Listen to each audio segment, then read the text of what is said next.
Bonjour à toutes et à tous, je suis ravie de vous retrouver sur le plateau de Smart Job, le rendez-vous emploi RH de Bismart, de l'expertise, des débats et des rubriques que vous connaissez bien dans son job. D'abord, c'est aussi se sentir bien dans ses bureaux. La crise sanitaire a indéniablement redistribué les cartes de l'immobilier professionnel. Qui dit des équipes à distance dit des bureaux vides. Les entreprises ont dû penser différemment leur logistique de travail et des solutions comme celle de Common Work, des bureaux flexibles indépendants, se multiplient. On voit ça en début d'émission. Smart et Réglo focus cette semaine sur le délit de travail dissimulé. On se rappelle de Deliveroo, condamné début septembre à verser 9,7 millions d'euros à l'URSSAF pour avoir dissimulé plus de 2000 emplois de livreurs en Ile-de-France entre 2015 et 2016. Mais comment prouver un travail dissimulé? On fait le point tout à l'heure avec une avocate spécialiste en droit du travail. Le cercle RH, on parle de santé mentale au travail. 2 ans de crise sanitaire, là aussi, auront suffi à faire basculer des millions de salariés dans une détresse psychologique. Et pourtant, parler du bien-être de ces équipes n'est pas forcément un réflexe dans toutes les organisations. Certains managers ne savent tout simplement pas comment aborder la question, alors qu'ils sont d'ailleurs eux-mêmes concernés par ce mal-être. Un casse-tête que nous tenterons de résoudre avec 3 spécialistes des questions de qualité de vie au travail. Et enfin, dans Fenêtre sur l'emploi, un secteur dont on parle peu, mais qui fait lui aussi face à une baisse conséquente de main-d'œuvre, l'ostréiculture. Il réalise pourtant de bons scores cette année, mais à l'approche des fêtes, les besoins augmentent et des centaines d'emplois ne sont pour l'instant toujours pas pourvus. La Normandie, la Bretagne tentent de trouver des solutions pour attirer les jeunes vers ces métiers. On commence cette émission comme promis par Bien dans son job. C'est parti.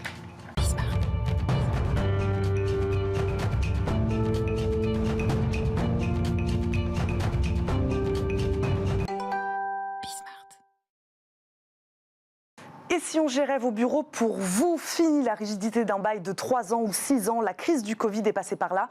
Et il faut le dire, depuis 2 ans, entre télétravail et présentiel, les besoins en bureau des entreprises ne sont plus les mêmes. Elles veulent de la flexibilité et s'adapter plus facilement à ces nouveaux modes de travail. Common Work propose aux organisations des solutions clés en main en fonction notamment du nombre de postes. On reçoit aujourd'hui la fondatrice et CEO de Common Work, Manon Hébert. Bonjour. Bonjour. Bienvenue sur le plateau de Smart Job. Manon Hébert, merci beaucoup d'être avec nous. Je le disais, la crise sanitaire a déclenché une mutation massive de l'immobilier de bureau, des salariés en télétravail, donc des bureaux vides et des charges parfois inutiles à absorber donc pour les entreprises. Quelles sont aujourd'hui, dites-nous, leurs attentes en termes d'espace de travail? Alors, grande question, parce que les attentes sont nombreuses. Effectivement, le Covid a complètement accéléré en fait, la transformation qui était déjà en train de s'opérer sur le marché du bureau. Globalement, Common Work, c'est une entreprise qui a 4 ans. Donc nous, on a déjà vu l'évolution du marché déjà qui avait commencé, puisqu'on avait des entreprises qui se retrouvaient insatisfaites entre du coworking, du bail commercial, du coup de la rigidité, du partagé. Non, elles voulaient leur propre bureau avec de la flexibilité. Donc on avait déjà ressenti une grosse tension sur le marché, sur des bureaux indépendants dans lesquels on voulait faire venir travailler les collaborateurs dans un ADN d'entreprise. Et là, depuis le Covid, en fait, tout ça, ça s'est accéléré. On voit des nouveaux adeptes, en fait, au flex office, à ces bureaux opérés, puisque depuis le Covid, finalement, on a des... Avant, c'était beaucoup les startups en fait, qui venaient chez nous parce que boîte en forte croissance. Aujourd'hui, c'est tout type d'entreprise depuis le Covid qui a pris conscience qu'on avait besoin de flexibilité et qu'en fait, ça existait, ce type de solution. Et que par ailleurs, accéder à des bureaux opérés comme Common Work, ça allait être aussi une solution de bureau très attractif qui allait donner envie aux collaborateurs de revenir au bureau. Alors expliquez-nous à quoi ils ressemblent ces espaces de travail, ces bureaux indépendants, flexibles, comme vous dites, puisque ce n'est pas du coworking. Donc expliquez-nous la différence. Alors la différence, c'est que coworking, on est dans des immeubles de bureaux avec des espaces privés ou semi-privés, avec globalement du coup un immeuble partagé réparti. Chez Common Work, on est vraiment sur des plateaux de bureaux indépendants. Donc en termes de contrat, ça va être la même chose qu'en coworking. On va retrouver le contrat de prestation de service, donc qui est flexible et sur des durées quand même de moyenne durée. On est plutôt sur du 12 mois. On est sur des boîtes qui veulent quand même s'inscrire dans des bureaux qui sont chez eux. Donc, on ne parle pas du tout de solutions temporaires à la journée. On parle de bureaux sur 12 mois. Et à quoi ça ressemble? En fait, on a des plateaux de bureaux pour les plus petits de 100 mètres carrés, pour les plus grands de 2000 mètres carrés, dans lesquels qui vont être complètement aménagés avec des espaces de travail, des salles de réunion, des très grands espaces de vie. Et en fait, ça va ressembler à des bureaux aménagés, équipés, dans le centre de Paris, très bien desservis, et dans lesquels, en fait, on va apporter du service à domicile. Donc, on n'a pas l'hôtesse en bas, on a vraiment des expérience managers qui viennent apporter du service dans les bureaux des entreprises, qui sont à l'image des entreprises, où elles peuvent vraiment développer leur marque employeur. Quel type d'équipement vous proposez, puisque vous dites équipé, quelle offre de service vous proposez ? Alors, il y a toute une gamme de services en fait, qui est inclus dans le contrat de base, puisque en fait, le principe, c'est de venir dans des bureaux dans lesquels je peux me connecter au Wi-Fi et travailler. Donc, en fait, de base, on va avoir... Ça, c'est les services essentiels. Hein. Exactement, les services basiques. Et donc, là-dessus, il va y avoir Internet, l'infogérance, des équipements Wi-Fi, le fait que les espaces soient déjà aménagés et pensés pour justement être collaboratifs, pour pouvoir faire beaucoup de réunions. Il y a toute une phase en fait, du service qui est fait en amont de l'arrivée des collaborateurs, donc vraiment sur la charte Common Work, le produit Common Work, l'aménagement. Et après, tous les services qu'on va pouvoir apporter, ça va être vraiment pour accompagner les boîtes, d'en faire vivre les locaux, accompagner en fait les rituels de cohésion des boîtes. Donc là, ça va être des petits déjeuners, ça va être l'organisation d'after-work, ça va être aussi pour le bien-être des collaborateurs, des entreprises qui vont nous demander de mettre en place de la végétalisation. Et pour le coup, après, ça va être complètement à la carte. Nous, le principe chez Common Work, c'est qu'on a des expérience managers qui sont dédiés en fait pour chaque client. Donc, il va être vraiment le point d'entrée de chaque client. Et à partir de là, non seulement elle va gérer toutes les prestations de base et s'assurer que ça soit toujours de qualité tout au long du séjour des clients. Et puis par ailleurs, à chaque fois que le client a une intention, en fait, elle va être dans l'intimité justement de l'ADN de boîte et elle va pouvoir dire, tiens, est-ce que je pourrais accompagner ton kick-off trimestriel, par exemple, avec l'organisation d'un petit-déj ou bien la réussite collective avec un after-work. Donc, Manon Hébert, on s'adapte donc aux besoins des entreprises, aux besoins des organisations. Vous disiez tout à l'heure, on n'était plus sur de la start-up. Aujourd'hui, on passe sur d'autres types de structures. On imagine mal des grandes entreprises de plus de 200, 300 salariés s'installer dans ce type de bureau, si ça existe. Alors si ça existe, je pense qu'au début, ce type d'entreprise n'était pas forcément accoutumé. Il y avait un côté, la flexibilité, c'est pour les startups, c'est pour les petites boîtes. Non, là, on est vraiment sur une solution de bureau opéré. Donc, on peut être vraiment sur des bureaux de toute taille. Nous, aujourd'hui, notre plus grand espace, il permet d'accueillir 250 collaborateurs. Et en fait, ce que viennent chercher les boîtes, c'est l'office as a service. Donc, oui, je suis une grosse boîte. Oui, je veux mes propres bureaux et je viens chercher de la flexibilité, mais je peux rester longtemps parce que la flexibilité, c'est pas forcément rester pas longtemps. C'est aussi pouvoir ajuster et se dire, je reste 3 ans, peut-être 4, peut-être 4 ans et demi, peut-être 6. Mais en tout cas, j'ai la flexibilité. En moyenne, combien de temps il reste ? En moyenne, nous, les entreprises restent entre 12 et 24 mois, globalement. Et on voit avec le Covid que, globalement, le fait que les sociétés aient pu ajuster l'occupation des bureaux avec le télétravail, il y a eu moins la tension de l'urgence de devoir changer de bureau. Elles ont pu vraiment garder des bureaux potentiellement d'une taille plus petite. Oui, ça marche puisque une partie des salariés est en télétravail. C'est aussi pour ça que ça marche, cette solution. C'est un gros impact. Globalement, il y a eu un besoin de flexibilité et l'usage des bureaux a complètement évolué. Avant, on était dans des bureaux dans lesquels il fallait accueillir le nombre de collaborateurs que j'ai dans mon entreprise. Aujourd'hui, j'ai un bureau qui est un hub de travail qui se doit d'être très bien desservi dans le centre de Paris. Si je veux demander à tous mes collaborateurs qui habitent en province, qui habitent aux 4 coins de Paris, de venir au bureau, parce que moi, en tant que dirigeant d'entreprise, j'ai besoin de mettre en place une dynamique de travail, de faire venir, de faire sentir même le sentiment d'appartenance. Et ça a beaucoup changé. Les boîtes viennent chercher un usage. Donc, du coup, on peut avoir des boîtes de 80 collaborateurs qui ont en fait des bureaux qui peuvent accueillir 50 collaborateurs. Par contre, le truc qui est primordial et du coup qui va être adapté chez nous dans les espaces justement indépendants, c'est que du coup, on vient plus juste se mettre à son poste de travail. Si on vient au bureau, c'est pour retrouver ses collaborateurs, c'est pour pouvoir avoir un confort de travail, passer des appels dans des phone box. Et donc, du coup, les espaces de vie sont très grands et il y a énormément de salles de réunion. Manon Hébert, en quelques secondes, on comprend l'intérêt donc en termes de flexibilité, ça évidemment. Quel est-il en termes de coût pour les entreprises ? Voilà, très rapidement aussi, puisque j'imagine qu'elles doivent aussi trouver un intérêt là-dessus. Alors sur le coût, on est finalement sur un coût des bureaux qui est complètement... on a tout qui est inclus dedans, donc finalement c'est quand même très proche du coût des bureaux réel que les entreprises ont sur des baux commerciaux, puisque si on compte en fait le coût de toutes les charges, le coût de faire des travaux, les amortissements, voilà. Après on a en fait finalement le coût en plus, c'est le coût du service en fait, c'est le coût de la flexibilité. Donc globalement on est sur des prix de marché. Aujourd'hui le prix au poste, on est sur un prix mensuel tout inclus, mais globalement l'indicateur un peu aujourd'hui sur le marché du bureau flexible, c'est le prix au poste et qui va osciller en ce moment entre 600 et 900 euros du poste selon le standing, la taille du bureau. Merci beaucoup Manon Hébert d'être venue nous parler de cette solution, ces bureaux indépendants flexibles. Je rappelle, vous êtes la fondatrice et CEO de Come & Work. Merci beaucoup d'être venue sur notre plateau. Tout de suite, le rendez-vous juridique de Smart Job. Et un focus aujourd'hui dans Smart et Réglo sur le travail dissimulé, un terme employé pour définir le fait de ne pas déclarer tout ou une partie de son travail ou de son activité. On en parle avec une avocate spécialiste en droit du travail, Muriel Parient, avocate en droit du travail donc au cabinet Ashurst. Bonjour Muriel. Bonjour Eva. Merci beaucoup de nous accompagner aujourd'hui. Ma première question est assez simple. Est-ce que vous pouvez nous définir ce que c'est que ce délit de travail dissimulé ? Oui, alors le travail dissimulé, il y en a deux sortes de travail dissimulé en droit français. Vous avez le travail dissimulé sur la dissimulation d'activité. C'est les heures supplémentaires, on ne va pas en parler aujourd'hui. Et le travail dissimulé sur la dissimulation d'emploi. Qu'est-ce que ça signifie ? Ça signifie que vous allez recruter une personne physique en qualité de consultant ou d'indépendant ou de prestataire de service, mais qu'en réalité, on considérera qu'il s'agit d'un salarié. Et donc, on considère qu'il y a du travail dissimulé parce que vous auriez dû le recruter en qualité de salarié. C'est ça, le délit de travail dissimulé. Comment on sait qu'il y a une infraction ? Alors, en fait, c'est très intéressant, c'est que vous choisissez, vous, entreprise, la qualification juridique que vous donnez. Donc vous embauchez, vous recrutez quelqu'un, vous rédigez un contrat, mais les juges qui vont être saisis par la suite, en fait, vont décider, eux, vont décortiquer la relation et décider si oui ou non il y a une activité salariale ou si oui ou non c'est une activité d'indépendant.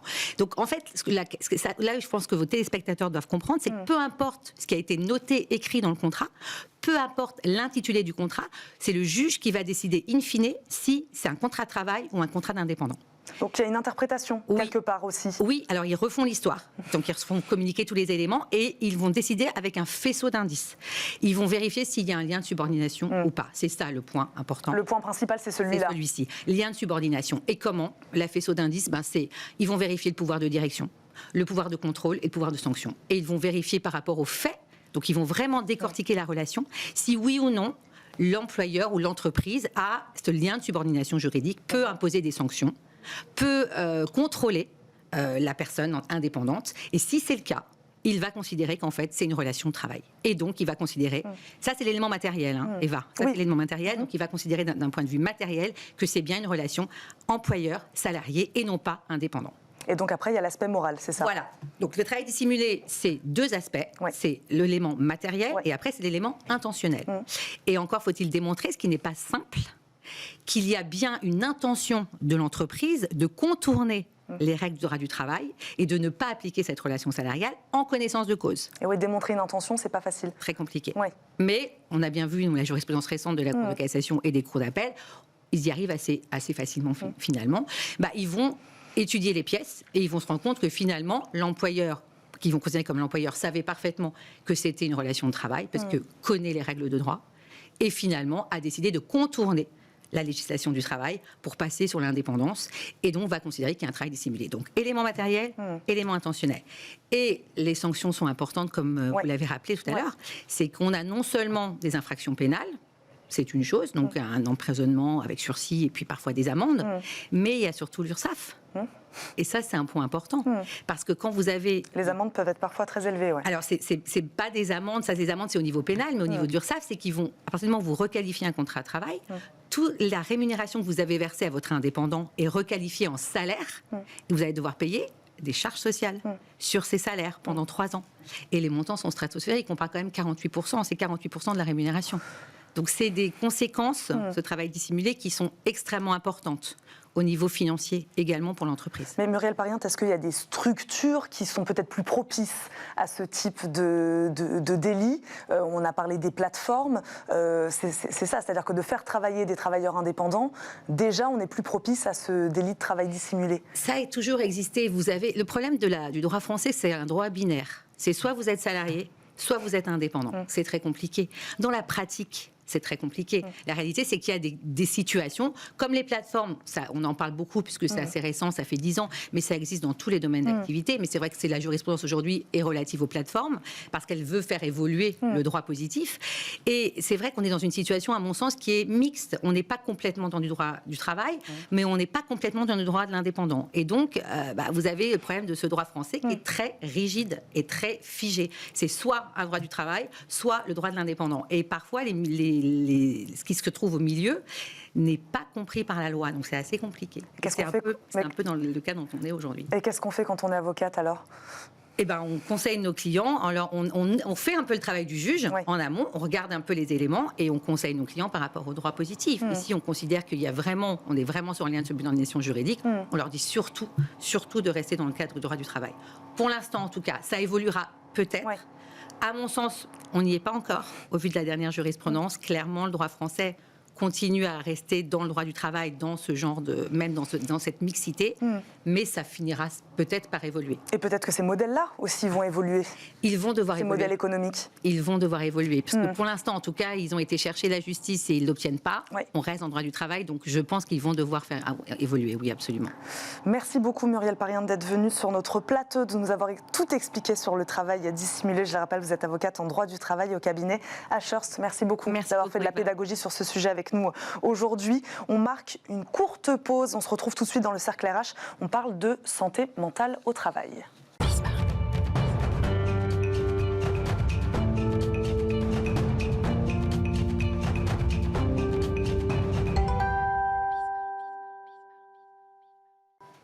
De retour dans Smart Job au programme de ce cercle RH, la santé mentale, grand tabou des organisations et pourtant le pivot des nouvelles attentes des salariés. Selon une étude Malakoff Humanis réalisée en septembre 2021, ils sont 43% à estimer que leur entreprise ne prend pas assez en compte les situations de souffrance psychologique qu'ils vivent. Même si la crise sanitaire et les restrictions qui l'accompagnent semblent derrière nous, les ressentis des salariés liés à la solitude continuent d'augmenter. On fait le point aujourd'hui avec nos invités.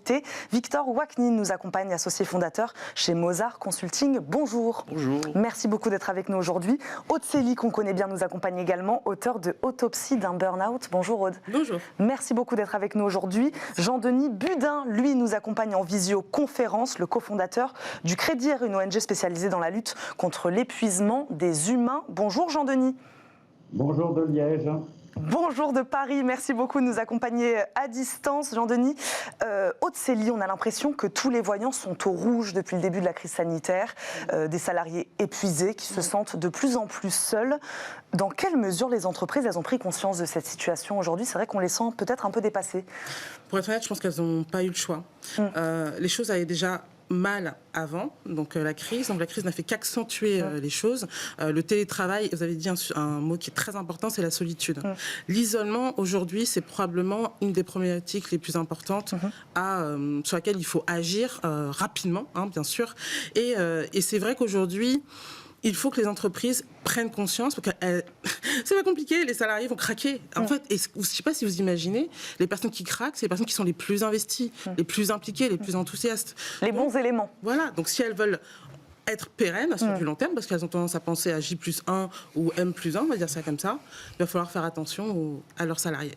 Victor Waknin, on n'a peut-être jamais autant parlé de détresse psychologique des salariés ces 2 dernières années, et pourtant, au sein de son organisation, c'est pas forcément un réflexe, justement, d'en parler. Comment on explique ce paradoxe ? C'est-à-dire que, oui, il faut qu'il y ait une prise de conscience, comme le disait Aude Célie, et pourtant, dans les faits, c'est pas toujours le cas, encore. Oui, alors, faut effectivement revenir sur les fondamentaux. Un employeur a qu'un seul souci qui lui donne mal à la chaussure ou qui l'empêche de dormir, c'est ce qu'on appelle la productivité. Donc, tant que vous ne lui démontrez pas qu'un risque social a impacté sa productivité, les lignes ne vont pas bouger. C'est par ce prisme-là qu'on va le convaincre, le manager. En tout cas, alors... Vous avez cité un mot formidable, c'est le manager. Et on verra que, je dirais aujourd'hui, le management est complètement à réinventer. En fait, nous sommes face à une transition managériale comme on est face à une transition écologique. Alors, il se trouve que mon travail a été justement de secouer l'esprit des dirigeants quand je dis les dirigeants, c'est la gouvernance et la DG, qui, eux, ne peuvent bouger les choses que si vous leur démontrez par la preuve l'impact sur la productivité. Aujourd'hui, la productivité, c'est vraiment le souci des employeurs.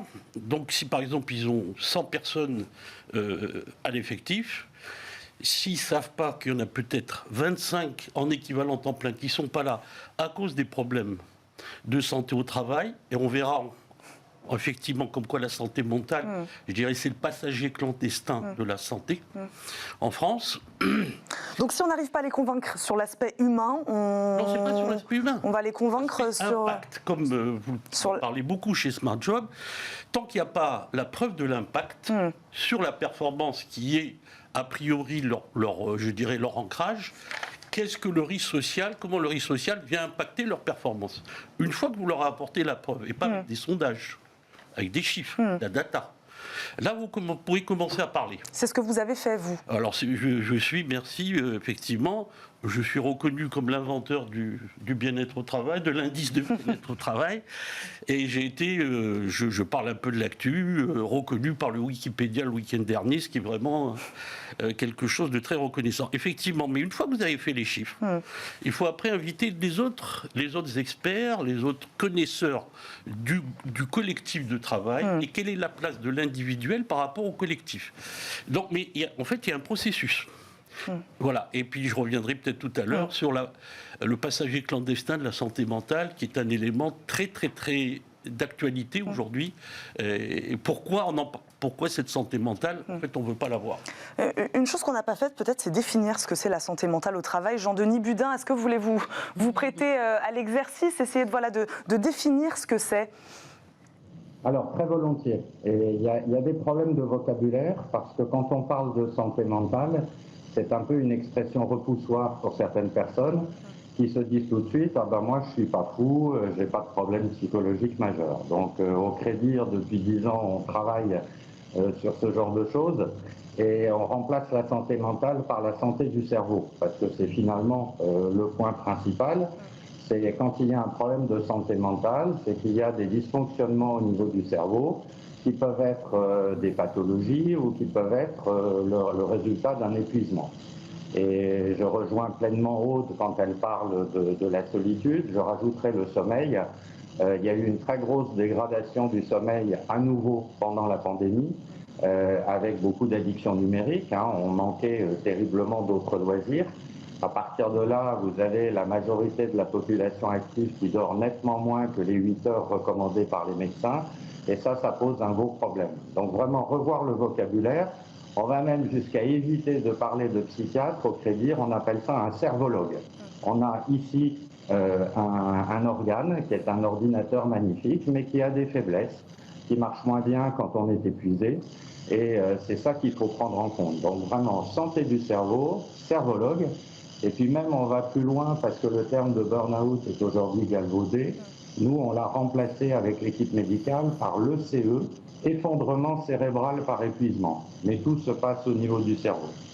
Aude Célie, j'aimerais évidemment vous faire rebondir sur ce que vient de dire Jean-Denis Budin sur le burn-out, expression galvaudée, ou en tout cas la manifestation la plus commentée aujourd'hui de ce mal-être au travail. Est-ce que c'est vraiment la pire? Vous, expliquez-nous les raisons qui vous ont fait basculer dans cette situation, puisque vous avez écrit un livre, je le disais, Autopsie d'un burn-out. Voilà, sur cette question-là, où vous vous positionnez? Alors la question de l'épuisement professionnel, c'est important effectivement parce que le mot burn-out est non seulement galvaudé, mais en plus il veut rien dire aujourd'hui. Il faut comprendre que déjà c'est un processus et que c'est pas un processus qui arrive du jour au lendemain. Il y a des étapes avant de s'effondrer, et aujourd'hui il y a une difficulté même pour les médecins de détecter justement cette pathologie du travail, parce que c'est même pas une maladie aujourd'hui, ou en tout cas une maladie professionnelle qui serait reconnue par rapport à l'employeur. Donc aujourd'hui le burn-out, pour que tout le monde comprenne avec ce mot-là, mais la stratégie contre justement ce phénomène-là. C'est pour moi, en tout cas, avec 4 familles de protection que je dis, c'est l'observation, parce que on voit que la personne se dégrade, qu'elle est de moins en moins bien, qu'une personne qui était hyper motivée, hyper impliquée devient est dans le retrait, parfois irritable. Ensuite, vous avez l'écoute. Donc l'écoute, c'est très important parce qu'on entend les personnes dire qu'elles vont pas bien, qu'elles sont moins motivées, qu'elles ont envie de partir. Vous avez aussi le lien social, parce qu'à partir du lien, on arrive à protéger les personnes. Et puis, il y a le fait de libérer la parole, parce que libérer la parole, c'est probablement un des sujets, en plus on en parle depuis les lois Auroux, mais quand même, c'est grâce à l'expression des personnes qu'on va pouvoir détecter quel est le problème. Et je sais très bien que mes collègues aussi connaissent, mais il y a une différence entre le travail prescrit, donc, qui est la descriptive de job, et le travail réel. C'est sur le travail réel qu'on va pouvoir agir de manière précise, qui est concrètement en contact avec le salarié et qui là va avoir une puissance d'action phénoménale. Sur ces signaux-là, Victor Wattine, ces signaux-là que peut prévenir finalement l'employeur, le manager. En fait, dans la séquence de prévention globale telle qu'elle est connue dans le monde par ceux qui s'attaquent à la théorie des risques et des dangers, le risque social que l'on vit n'échappe pas à ce problème, comme un Covid ou comme la drogue ou comme le tabac. En fait, il y a 4 étapes dans la prévention. Vous avez la première étape, c'est prédire. Et pour prédire, comme on l'a fait pour le virus, pour prendre un exemple récent, il faut modéliser ce phénomène. Si vous ne le modélisez pas en fonction des classes sociales, des âges, des régions, des impacts, des effets secondaires, donc il faut modéliser pour pouvoir prédire. Voir comment ça s'est ajusté, comme la météo, etc. Donc on prédit, première étape. Deuxième étape, qui est extrêmement importante, c'est éviter. Il faut d'abord comprendre les causes qui ont amené à ça. Comme le disait Aude, le travail, le premier rempart, c'est le manager de proximité. Or, ce manager de proximité, on le protège, dans le sens où il est là pour faire le job. Et tout ce qui n'est pas à côté du job, c'est le travail de la DRH ou du préventeur. Mais observer et comprendre les causes, c'est pas exactement la même chose. C'est-à-dire que comprendre les causes, il y a peut-être de la formation. Alors là, qui est en jeu. L'observation, c'est presque plus de l'instinct. Quand on voit n'importe quelle personne, manager ou non, peut détecter si un salarié... C'est la troisième étape, si vous permettez. Prédire, éviter. Donc prédire, c'est comprendre les données qui vous permettent d'analyser les causes pour éviter que ça se produise. Ça, entre prédire et éviter, vous réduisez 90% du risque. C'est un peu comme le climatique aujourd'hui, le mal est fait. La troisième étape, c'est ce que vous disiez, c'est réduire. D'ailleurs, on va former les parties prenantes c'est exactement comme le Covid, à ne pas que ce risque se développe. Et puis la dernière étape, c'est compenser. C'est quand les psys, les experts, les préventeurs, les associations viennent accompagner les personnes pour réduire, malheureusement, compenser la situation où ils sont déjà. Et ce qu'elle dit, Aude, c'est très important, le télétravail a accéléré ça. Pourquoi ? Parce qu'elle a coupé le lien entre le un et le tout, l'individu et le collectif. Aujourd'hui, les gens pensent qu'il suffit d'appeler sur un clavier pour écouter un collaborateur. Mais un grand travail entre le bruit d'un clavier et le son d'une parole. C'est pas du tout la même chose. Jean-Denis Budin, sur cette question-là, d'ouverture du dialogue finalement entre managers et salariés, ça passe peut-être déjà par là. C'est-à-dire la première étape, c'est parler, communiquer. Alors c'est là qu'on a une très grande difficulté parce que la souffrance du cerveau qui se développe pendant la phase d'épuisement avant le burn-out amène régulièrement des difficultés au dialogue qui sont liées finalement à des dissonances cognitives au niveau du cerveau. Donc les gens sont en déni de leur propre situation, les gens ont du mal à parler. Moi-même j'ai fait un très gros burn-out il y a 15 ans, c'est en partie à l'origine de l'histoire du Prédire. On a eu à peu près 500 personnes en stage ces 10 dernières années. On a 50 000 pages de transcription d'entretien.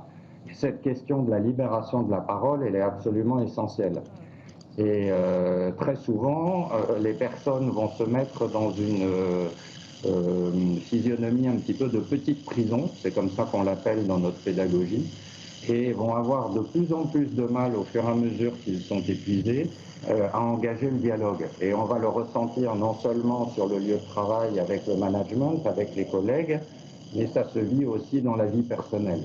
Et c'est là que c'est extrêmement difficile. C'est pour ça que pour nous, on pousse beaucoup et on fait beaucoup de formations au niveau des médecins de famille, parce que c'est souvent dans le cabinet du médecin de famille que les premières alertes vont se sentir, parce que la personne va être capable de verbaliser des difficultés physiques qu'elle ressent, qui peuvent être liées au sommeil, qui peuvent être liées à des troubles de l'appétit ou des choses comme ça.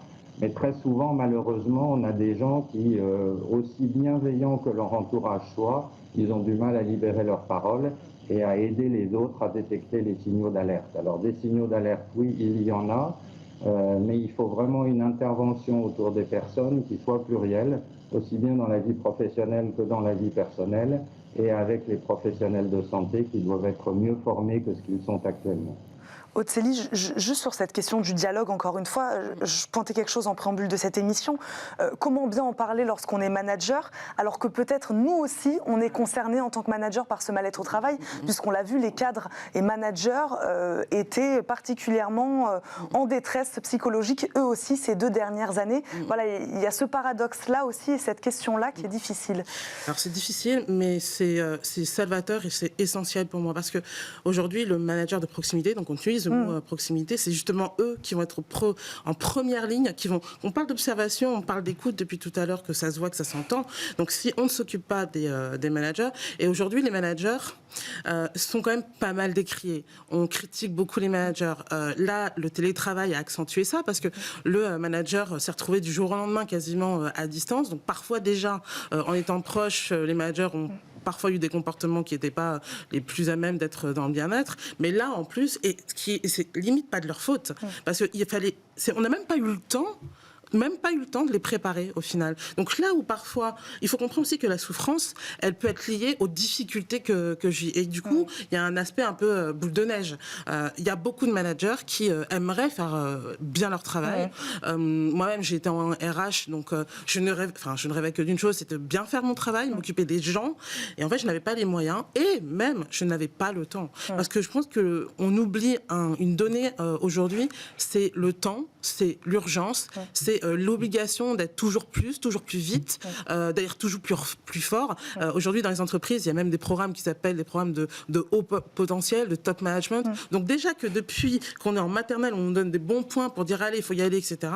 Même dans l'entreprise, on anime encore plus ça. Et effectivement, les managers se retrouvent confrontés à des difficultés. Et la seule façon pour qu'eux puissent agir de manière efficace, c'est qu'ils sachent ce qu'est les risques psychosociaux, ce qu'est l'impact du travail quand il n'est pas bien connu ou bien animé. Et à partir du moment où on sait, je dis souvent que informer et être informé, c'est la meilleure prévention. C'est la meilleure prévention. Parce que je sais ce qui peut se passer si je ne fais pas et je repère tout de suite ce qui ne va pas. Si je ne sais pas que la personne qui me dit j'ai mal au ventre, que je suis fatiguée, que j'ai mal au dos, que j'ai une névralgie, etc., si elle ne sait pas que ça peut être une conséquence du stress chronique, malheureusement, le salarié va dégringoler et le manager dans le même sens aussi d'ailleurs. Pour revenir sur les solutions, il nous reste très peu de temps.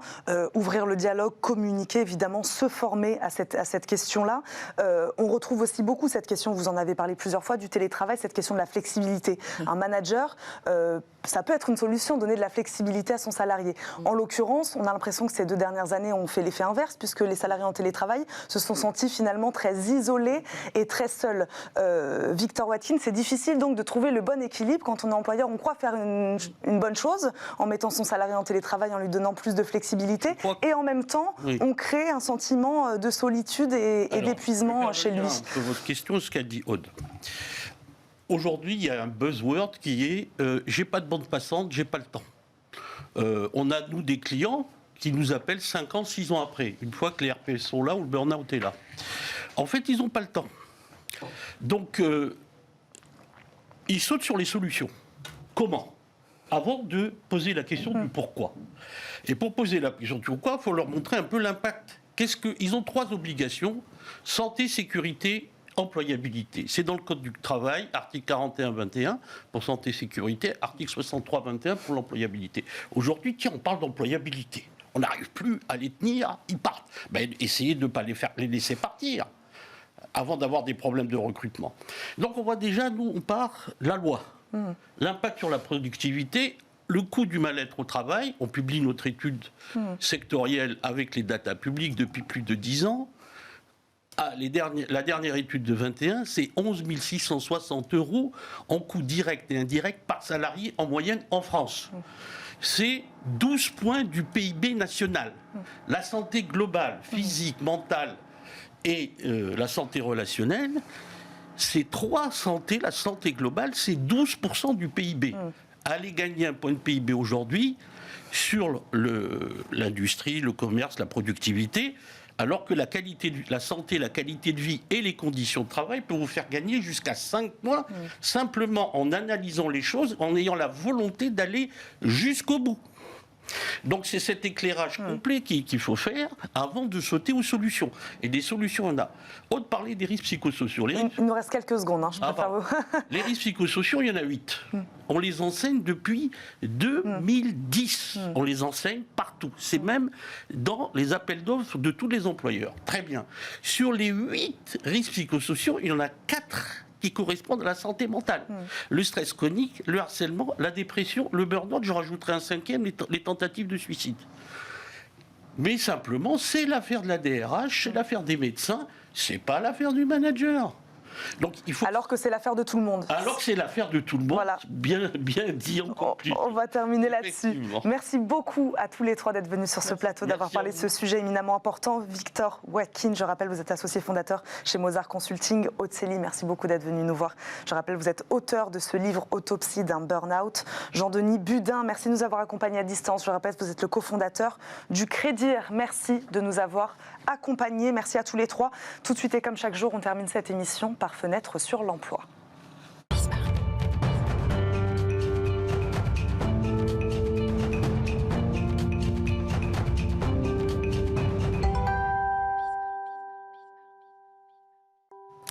Les huîtres ne manqueront pas sur les tables pour les fêtes de fin d'année. Pourtant, le secteur qui réalise de bons scores de vente peine, lui, à recruter.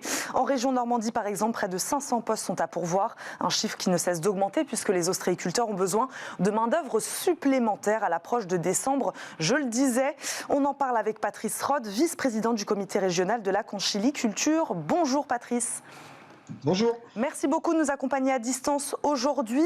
Ma première question est assez simple. Comment vous expliquez aujourd'hui, comme dans beaucoup de secteurs d'ailleurs, ces difficultés de recrutement ?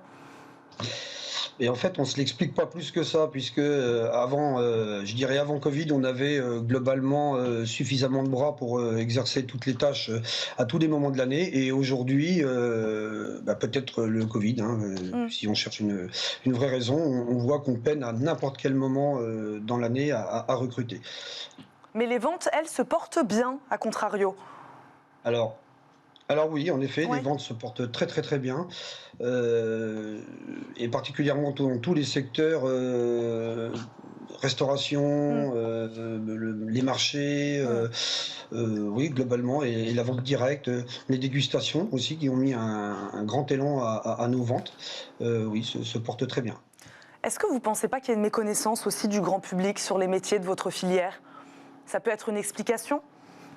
Alors, ça pourrait être une explication, dans le sens où c'est des métiers qui étaient réputés physiques et qui auraient pu, passez-moi l'expression, être à l'époque, je dis bien une époque révolue, une punition. Quand on disait à un jeune, si tu ne travailles pas à l'école, tu feras les huîtres. Je ne sais pas si c'était une réalité à l'époque, mais aujourd'hui, les choses ont énormément changé. C'est des métiers qui me semblent attractifs, où il y a tellement de tâches diverses que on peut y trouver, toute personne peut y trouver son compte. Quels sont les métiers, alors dites-nous, de la conchyliculture les plus touchés aujourd'hui par cette pénurie ? Donc les postes les plus recherchés, ce sont lesquels ?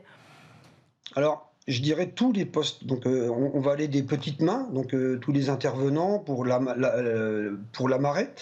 On a aussi tout ce qui est chef d'équipe, où on ne trouve plus non plus. Et puis, moi, je pense, un des pires, c'est nos successeurs aussi, de gens qui veulent s'engager dans l'entrepreneuriat pour peut-être reprendre des entreprises et des choses comme ça. Où là, dans nos métiers, c'était plutôt de père en fils. On voit bien que ça se tarit tout doucement et qu'on n'a pas de nouveaux qui arrivent pour reprendre nos activités. Patrice Rode, pour qu'on comprenne bien, combien de postes vous revendiquez dans la filière pendant l'année, par exemple, et pendant les fêtes? C'est-à-dire qu'à combien vont s'élever vos besoins dans quelques semaines? Voilà, pour qu'on comprenne bien. Ouais. Alors aujourd'hui, la filière, elle représente, en Normandie, je parle pour ma région, environ 27 000 tonnes d'huîtres produites pour 3 000 salariés directs et 6 000, à minima 6 000 indirects. Et je pense que pour Noël, il y a besoin d'un surplus de 1 500 personnes dans nos entreprises, sur les mois de novembre et décembre. Vous avez lancé, je crois, une campagne de recrutement juste avant l'été. Est-ce qu'elle commence à payer ses fruits? Pas plus que ça. Pas plus que ça. Alors, on pourrait dire, tout à l'heure, vous avez évoqué dans notre filière, peut-être qu'il pourrait y avoir un manque d'attractivité, il pourrait y avoir la pénibilité, beaucoup de choses comme ça, mais je m'aperçois que dans des filières, d'autres filières plus traditionnelles, plus connues du grand public, on trouve les mêmes problématiques. Ouais. Quels sont vos arguments pour reparler des jeunes, peut-être là aussi, pour tenter de les attirer vers ces métiers?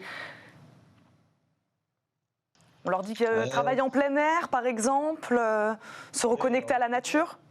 Oui, le plein air, le plein air, un peu, oui, tout à fait, ce retour à l'élevage, à quelque chose où on maîtrise pas tout, en fait. On met des petites huîtres en élevage et on sortira des grandes huîtres un peu plus tard, donc sans intervention de produits quelconques. Donc on laisse la nature et nous, juste entre deux, on façonne le produit. Donc il y a une sorte de satisfaction à la fin du compte. Et puis aussi quelque chose où on n'a pas cette monotonie. Donc dans une journée de travail, il y a une partie à l'atelier, il peut y avoir pour certains une partie d'expédition, après on va forcément aller à la mer, donc ça fait déjà 3 métiers différents dans la journée, et puis dans les saisons aussi, où de septembre à décembre, on va récolter nos huîtres pour les vendre, après forcément les ayant récoltées, on va de janvier à mars-avril remettre d'autres huîtres. Alors pour ceux qui font des moules, après on va rattaquer les moules. Donc on est sans cesse en changement d'activité.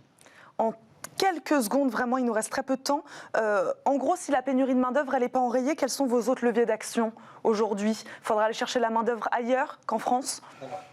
Oui, ça peut être ça. Ça peut être aussi d'aller chercher au vu de la conjoncture actuelle, peut-être des gens, on voit bien, qui ont un pouvoir d'achat diminué, qui vont aller chercher un petit peu plus tous les mois, donc des jeunes retraités, de tout ce genre de public. Et sinon, à un moment, comme toutes les entreprises, c'est un peu la fatalité, et puis se résigner, donc peut-être produire moins, et voilà. En tout cas, nous, on espère les avoir, ces huîtres, à Noël sur nos tables. Merci beaucoup, Patrice Rode, d'être venu, de nous avoir accompagnés à distance. Je rappelle, vous êtes le vice-président du comité régional de la conchyliculture. Merci beaucoup de nous avoir parlé aujourd'hui. Merci à vous, évidemment, de nous avoir suivis. Vous l'avez compris, c'est la fin de cette émission. Merci à Nicolas Juchat qui m'a aidé à la préparer. Moi, je vous dis à très vite, mais même je vous dis à tout de suite dans Smart Éducation. Je vous souhaite une très bonne journée à tous sur Bismart.